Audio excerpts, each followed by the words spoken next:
What's going on, you guys? Anthony here with Pistons Talk, and welcome to Pistons Talk Podcast Postgame Show. Hope you guys are having a great. What day is it? Tuesday? Is it Tuesday? It's Tuesday, I think, or Wednesday. I don't know. I don't even know what day it is. I'm very tired, but welcome to the show, you guys. Just got done watching Pistons Bulls. What a game! Holy crap! That was definitely a game that I wasn't expecting them to come out the way they did. But we're going to get into our quarter notes, and then we'll open up the show as always to questions, comments, overall thoughts with tonight's game. And maybe we can talk some, all-star stuff towards the end of the podcast.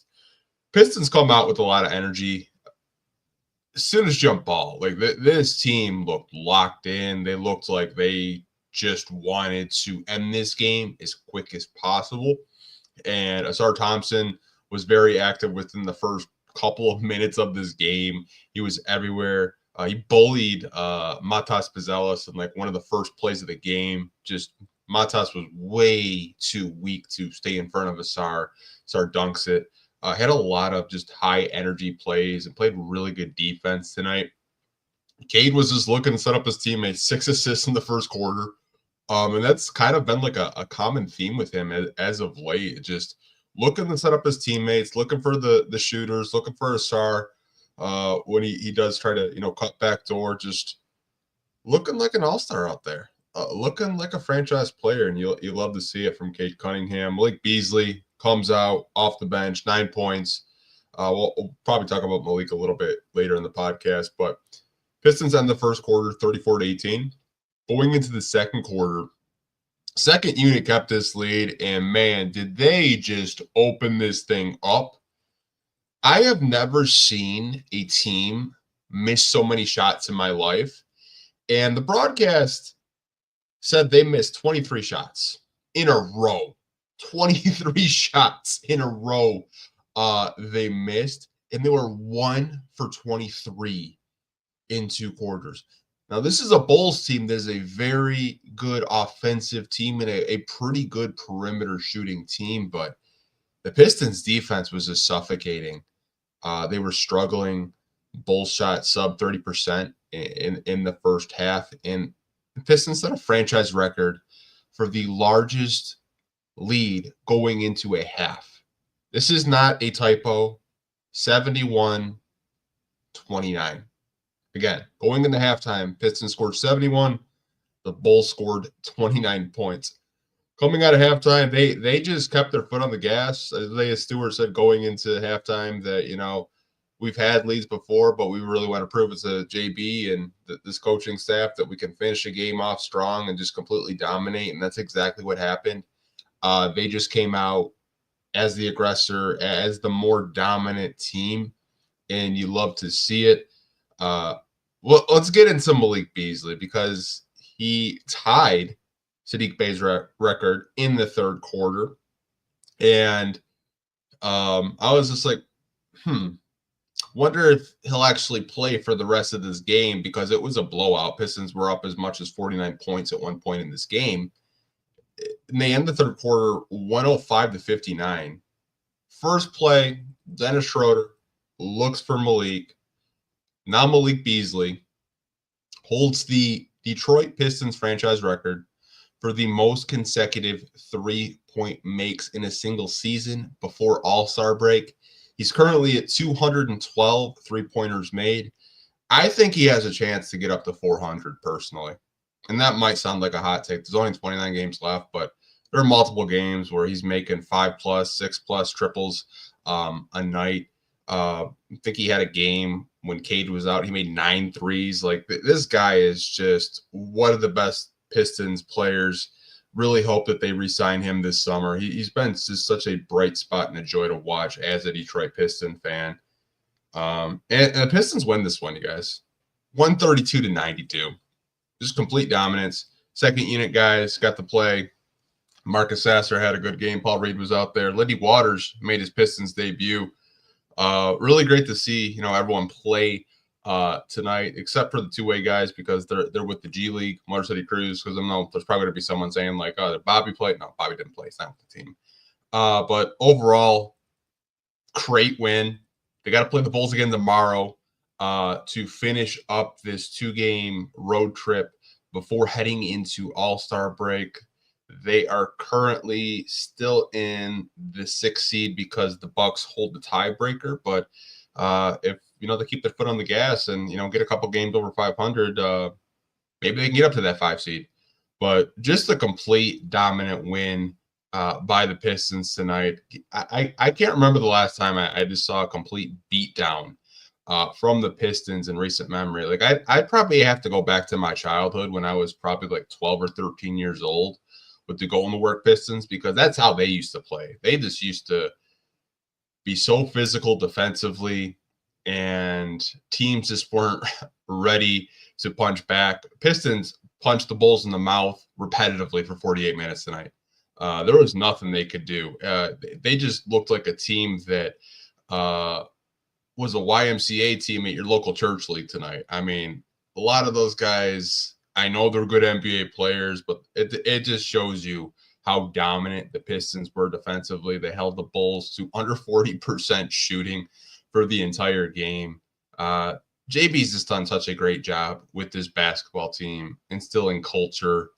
And he said by February, you should be able to turn on the TV and say, that's Detroit Pistons basketball. It's February. I turned on the TV tonight. That's Detroit Pistons basketball, JB. I'm glad that it wasn't just lip service. Glad that you're, a man of your word. And just the way this team is developed, the way they're building chemistry right now. They're on pace for 43 wins to finish the season, would probably be the most since the SVG era in 2015-16. But vibes are immaculate. Vibes are so high right now. I do want to get into comments, questions, overall thoughts with you guys to wrap up this podcast. We're going to take a quick commercial break, and then we'll answer your guys' questions, comments about tonight's game, and anything else you guys want to talk about, because tonight was just such a fun game and enjoyable game to watch. We'll be right back, you guys.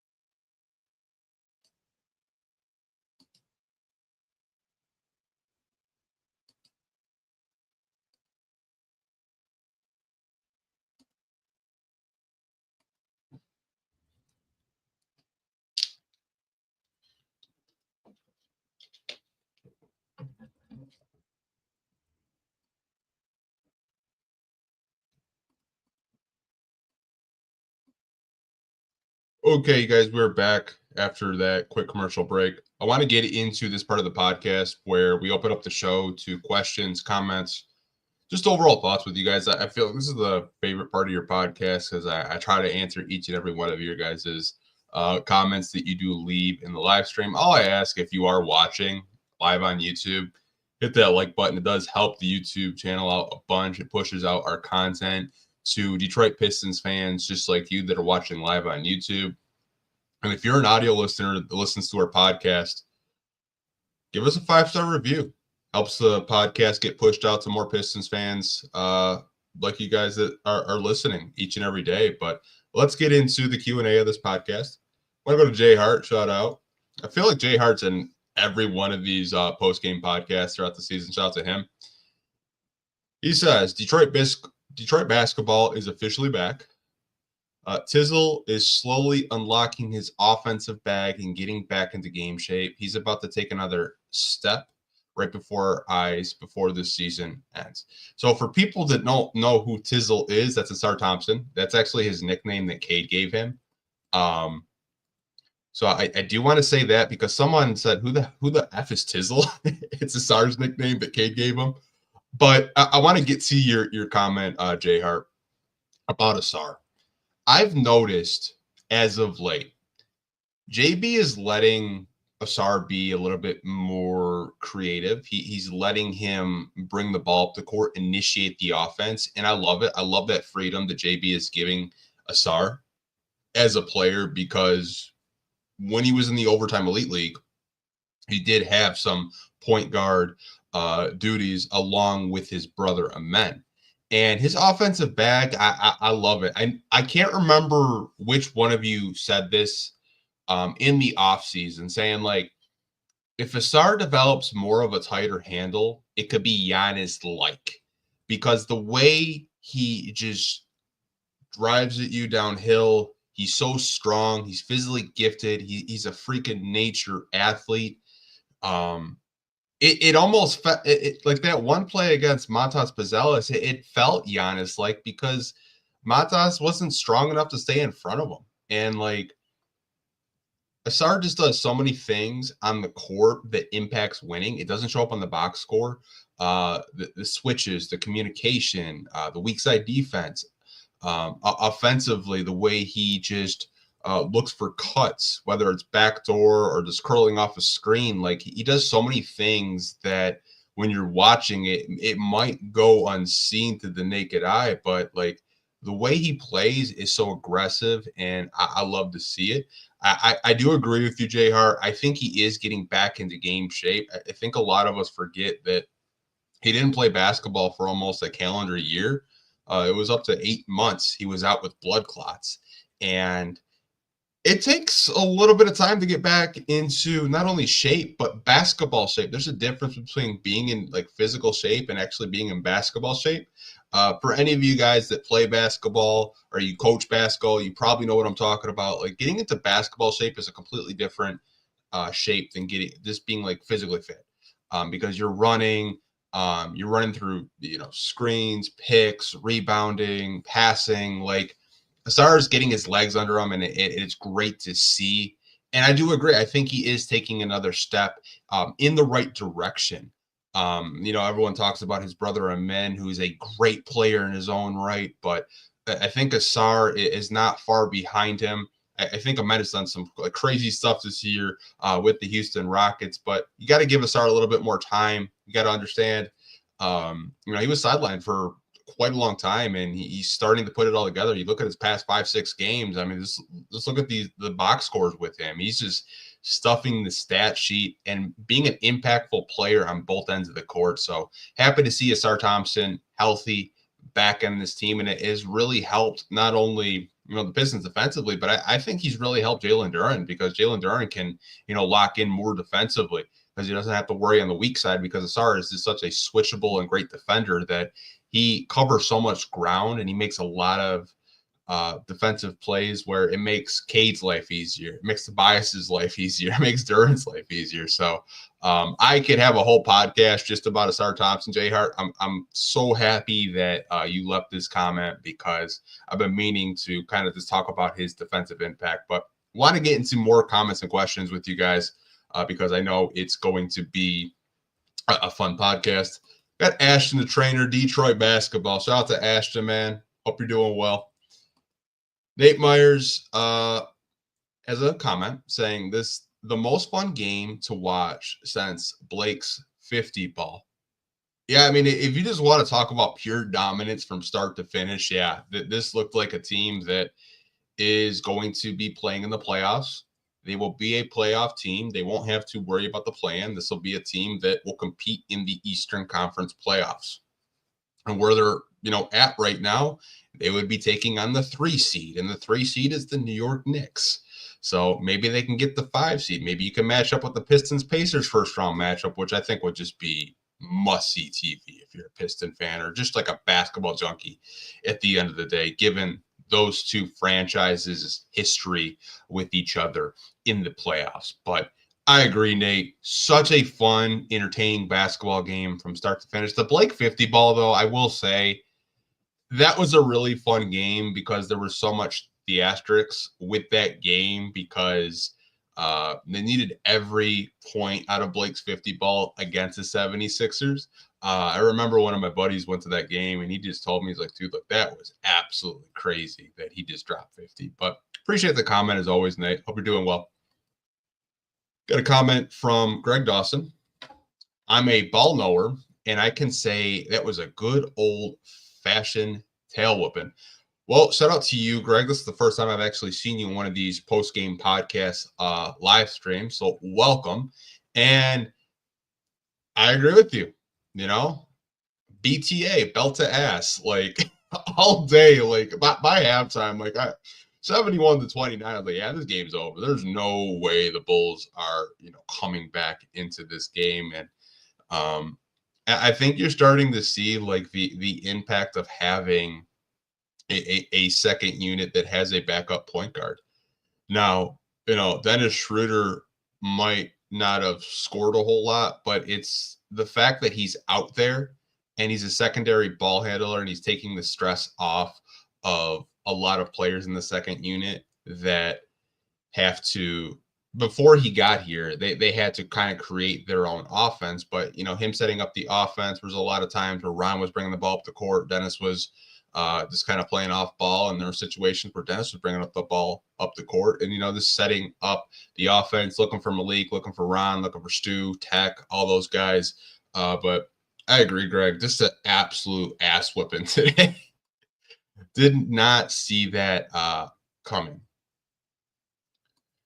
Got a comment from Josh C. Do you think we have a chance not only to make the playoffs, but win a series? That's just how I'm feeling right now. I love the recency bias, man. What I would say is this. I think the way that they're playing right now, they have completely changed how they were playing the first, 20, 30 games of the season, where they were starting off slow. And like by halftime, they would come up and turn it up a notch. I think they're starting to figure out we have to come out aggressive. We have to be the aggressors. We have to punch first. I would say this. I think they can make the playoffs as constructed as they're playing, as long as there's no more injuries. I do think they could upset a team. I know some people look at, the top seeds right now. Like you got the Cavs, you got the Celtics, you got the Knicks, the Pacers, and the Bucks, right? I think they could win a series. I think the one team I would look at that I think they match up well with is the Knicks, and that might sound crazy given the star power that they have. But I think Isaiah Stewart is a switchable enough big that he could handle Karl Anthony Towns. I think Cade has a size advantage on a Jalen Brunson. You don't really have to worry about Josh Hart hurting you offensively, but he's a very good defensive player. Mikal Bridges is kind of like hit or miss. He has his moments when he can get absolutely hot, but for the most part, he's pretty like an above average offensive player. And by playoff time, I don't know how healthy the Knicks would be going into the Eastern Conference playoffs, given they don't really have a deep bench. And Tom Thibodeau is a coach known to play his players really high minutes, like high 30s, even some 40s, some nights, depending on the matchup and depending on the game. I think if you're looking at a team, a top seed in the East, I would look at the Knicks. I think the Pistons match up well with them, and I think it could help them to play in a playoff series because there's no guarantee they're going to be 100% healthy. I think the Pacers give the Pistons probably the most trouble in an Eastern Conference series, Josh, because their ability to have stretch bigs like a Miles Turner, Pascal Siakam, I just think would be too big of a problem for Tobias Harris to handle. He's just too big. And they have a pretty deep bench when healthy. The Pacers are a very good team. I know they've had our number as of late. We beat them once in an in-season tournament. But, Piston Pacers first round matchup, I'd love it just for kind of like rekindling that rivalry. But I think if I'm a Piston fan, I'm hoping we kind of keep that 6th seed and we see the Knicks in the playoffs because I think it would be a really good series. But that's just my opinion. But maybe you guys think that we have a chance with the Bucks, or we could have a chance with Boston or the Cavs. I'm not sure. I just think if as of right now in February, on the 11th of February, I'd feel pretty confident going up against the New York Knicks in a playoff series. Have a comment from Derwin. This is actually his first time catching one of our lives, so shout out Derwin. I want to see them give Waters more minutes. I think he could help with the scoring issues we have when Cade is on the floor. I agree there. I think if you watched him when he was in OKC or even with Golden State, Waters is a kind of the under the radar type player. I'm gonna compare him to a former Piston. Maybe you guys remember him, Frank Jackson. I think they're very similar in terms of the way they play, in terms of shooting the basketball. I think Waters is definitely a player that JB could use if he wants to go more offensive, but most nights with these forwards, you have a Sar and Rhyme. But I agree with you. If you need more offense when it's a little stagnant, a little dry, having a Lindy Waters off your bench is a big luxury for the Detroit Pistons. I think he's going to be in a similar role as Wendell Moore was, where just stay ready just in case we need you. But you never know. Maybe JB sees something in him where he does get a little bit more clock.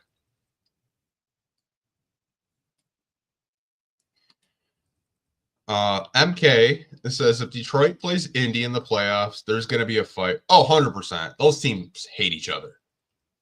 They absolutely despise each other. Every time we play them, it's always an altercation. The last time Stu got ejected, he threw, his buddy Thomas Bryant on the ground.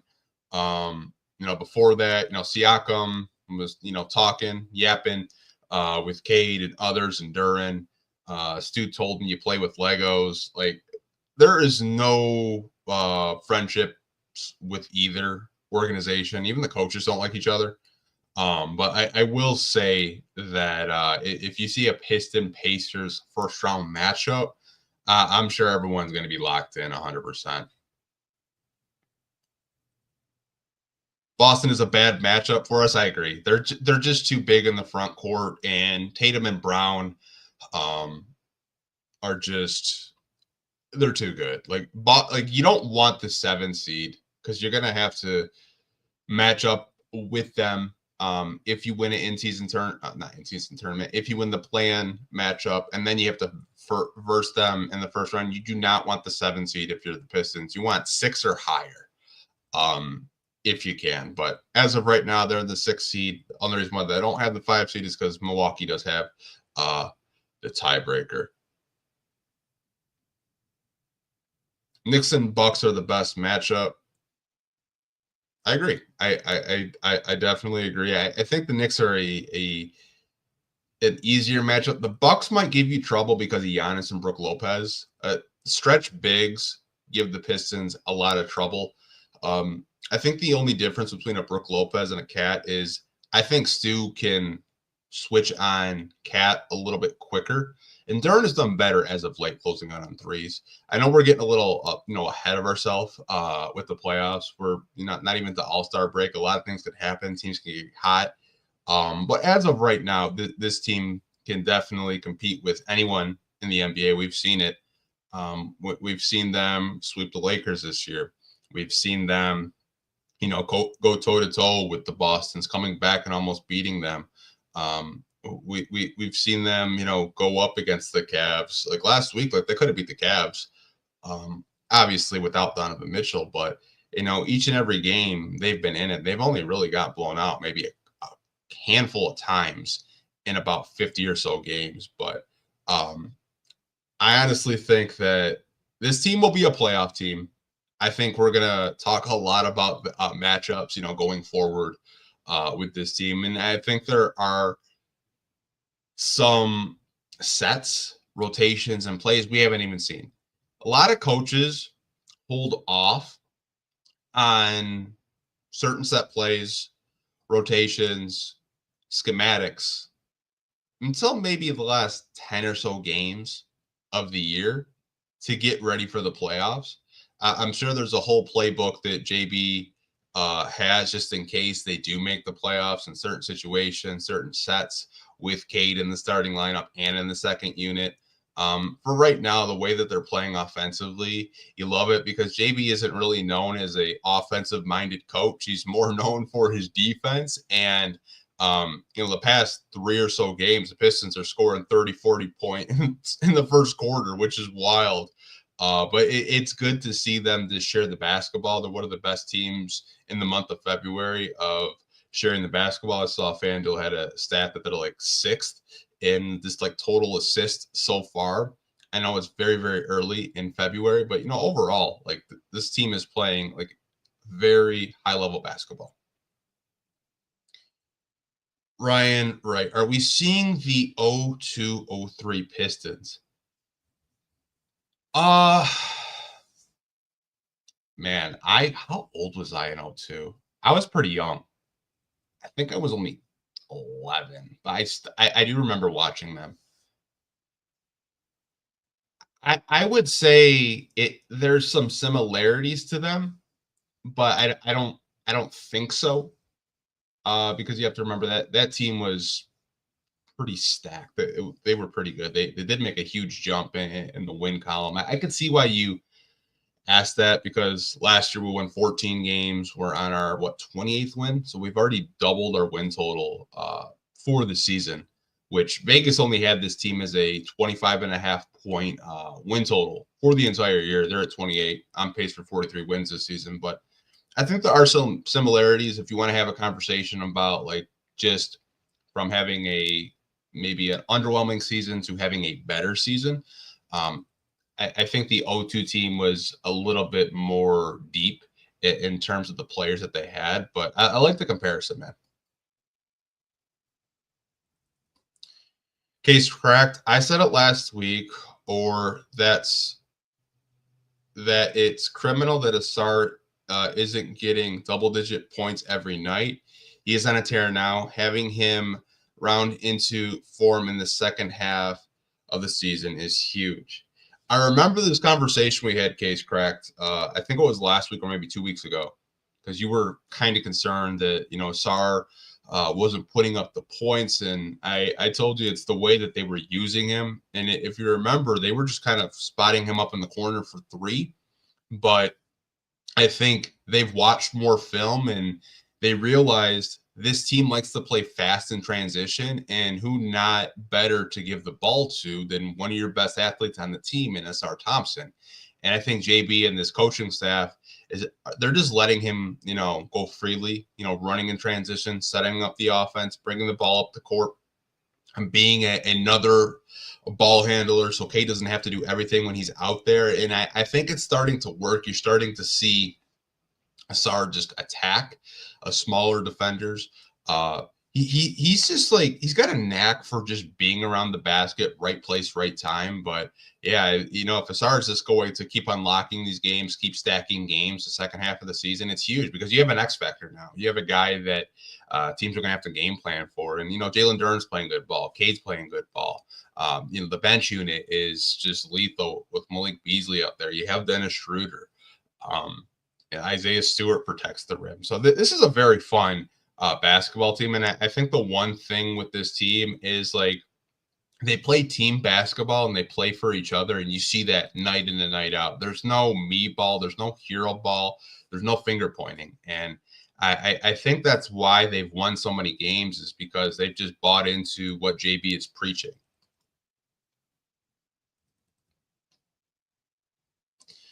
T-Roll. Can't wait to see Ivy playing fast with this team. Yeah, like that's the thing. Like when Ivy comes back next season, or who knows, like if they win a playoff series, you might be able to get him back, depending on how fast he can heal from that broken fibia. Jaden Ivey is another player that is just a blur in transition. Like imagine having him and Asar just running the lanes, and you have Cade bringing the ball up the court.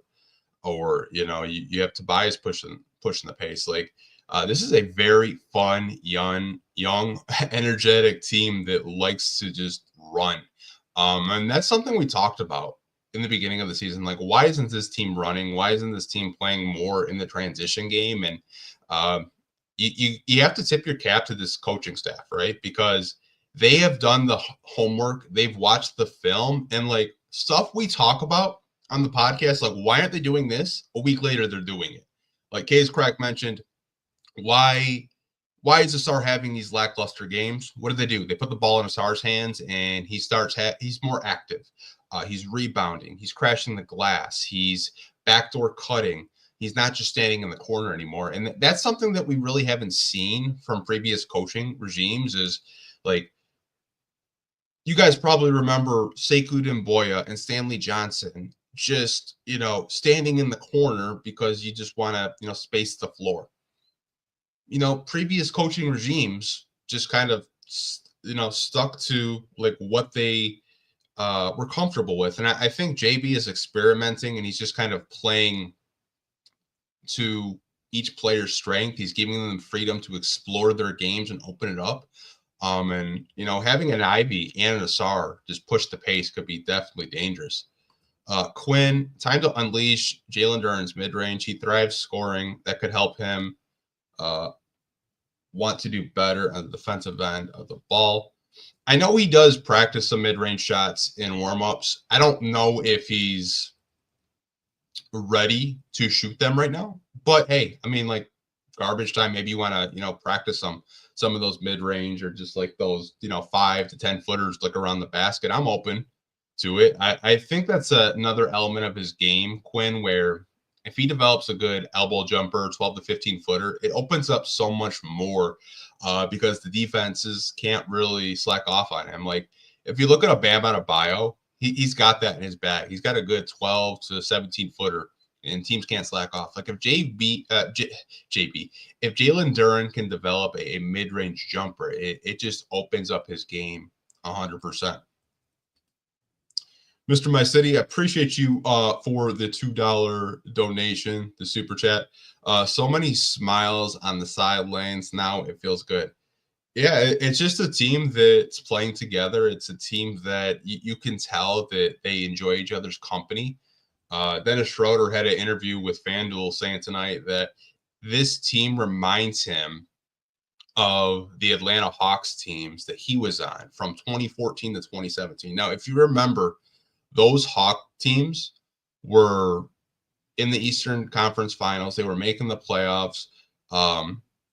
Only thing that they ran into was LeBron James. I mean, like LeBron James is just like one of the greatest players of my lifetime, and he's a good basketball player. But those Hawks teams made the playoffs. There was no superstar really. It was just team basketball, and that's what Dennis said. Like this first day here, that's what it reminds me of, the locker room. Like we're just playing together. We all get along. The vibes are great. Wheezy, one of the most fun games I watched. Asar Leonard is here.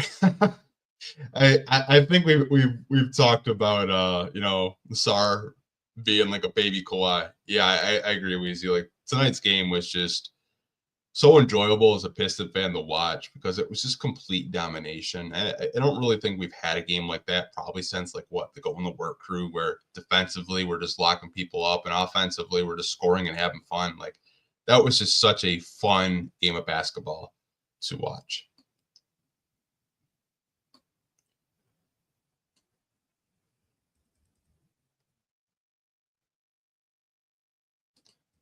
That was a 60-win Hawk team and one of those years in the mid 2010s. Yeah, that's basically what Dennis was kind of talking about, like the chemistry and the way that the team bonds. That's what it reminds him of, Cruza.